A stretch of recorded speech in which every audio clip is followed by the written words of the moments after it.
हर साल 26 अप्रैल को दानिशवराना हकूक का आलमी दिन मनाकर आइडियाज और नया इल्म तख्लीक करने वाले अफराद को तहफ़्फ़ुज़ फराहम किया जाता है। अपनी सलाहियतों की बिना पर इजादात करने और किताबों के मुसन्निफ़ीन की हकूक को तहफ़्फ़ुज़ देना इस दिन का बुनियादी मकसद है। जमहूरी पब्लिकेशंस के chief executive officer Farrukh Suhail Goindi कहते हैं कि दानिशवराना हकूक के कवानीन पाकिस्तान में मौजूद हैं, तहम इन कवानीन से आगाही न होने की वजह से तख्लीककारों का काम चोरी कर लिया जाता है।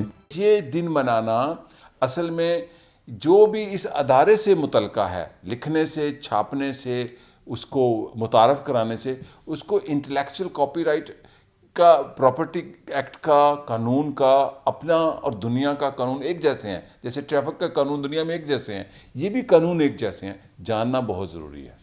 मार्केट में मौजूद हजारों कुतब के मुसन्निफीन इल्मी मवाद के दानिशवराना हकूक रखते हैं। किसी फर्द के तहकीकी काम को चोरी करके अपने नाम से मंसूब करना काबिल गिरफ्त जुर्म है और पाकिस्तान के कॉपीराइट कवानीन के तहत सजा भी दी जा सकती है। कैमरामैन अदील चौधरी के हमरा अकबर सोमरो, सिटी 42।